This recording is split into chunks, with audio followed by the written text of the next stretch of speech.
sa kadlaw, nakakaubos sirahin 60 plus kilo. Manok pala ito niya.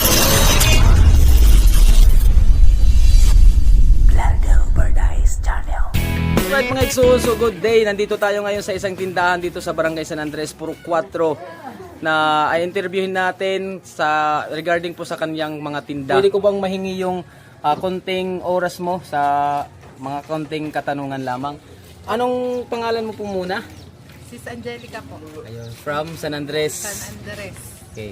So sis, ano po yung sikreto mo? Bakit biglang umasenso po yung tindahan mo?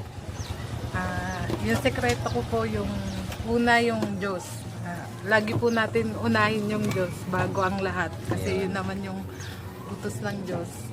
Na unahin muna ang Panginoon bago ang lahat. Sumunod muna sa Diyos bago ang lahat. Ayun. Tapos siguro po yung sales stock. Galing po kasi sales stock. Ayun. At saka yung mga Tsaka prices. yung prices medyo mababa. Ayun. Mababa po talaga kasi wala naman po galing po kasi ako sa Maynila, bali medyo wala po akong masyadong kakilala dito. Kaya mas binabaan po namin para makilala yung tindahan namin. Nagtikang, so kailan kayo nagsimula nito? Kakaisang taon pa lang namin. May mga frozen foods po kami, tsaka may mga motor parts. May mga motor parts na. Apo, at ayun. Ayun. May mga Mga LED lights. Oo, LED Ayun. lights. Tapos sa side dito, mga ano pa? mga basic needs, Mga may basic mga needs, gamot, may mga tapos medium nag-wholesale na rin kami. Ayun. Tapos may mga tubong. Yung May tubong. mga tubong na rin kami. Aside dito, mga pagkain ng manok, pagkain ng baboy, tapos meron din mga gulay, mga ano? gulay. Gulay. So mga Igsoon, kompleto po nga di ano, bagabagal natin yung kanda Billy Boy ano, at Regis Grill ha, tayo.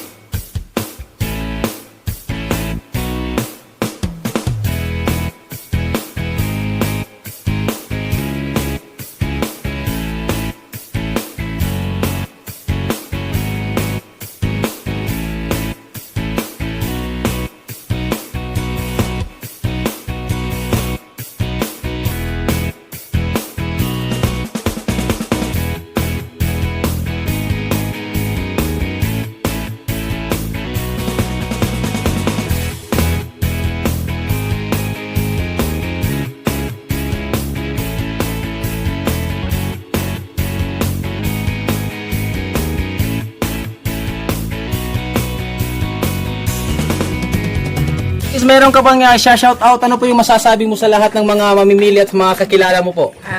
Una, salamat sa Diyos kasi pinaawaan kami. Pangalawa, shout out sa mga kapatiran namin sa Diyos.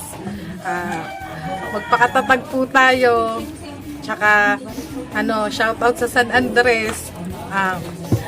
Sana tangkilikin nyo mas lalo yung paninda namin. Hindi namin sisirain yung tiwala nyo. Saka magiging mas lalong pag-iigihan pa namin. Maraming salamat once again, ladies and gentlemen, our Sis Angie po, Sis Angie Leyes, na isang vendor po dito sa San Andres. So sabi ko pa nga palagi po natin tangkilikin at suportahan ang mga local vendors po natin. Kasi hindi lang po yan pride ng San Andres, magiging pride po yan ng Villarreal o maging po sa probinsya ng Samar. So to God be all the glory, mananatiling sa Diyos ang lahat ng karangalan at kapurihan, magpakailan-kailanman. Pag-ibig. Okay.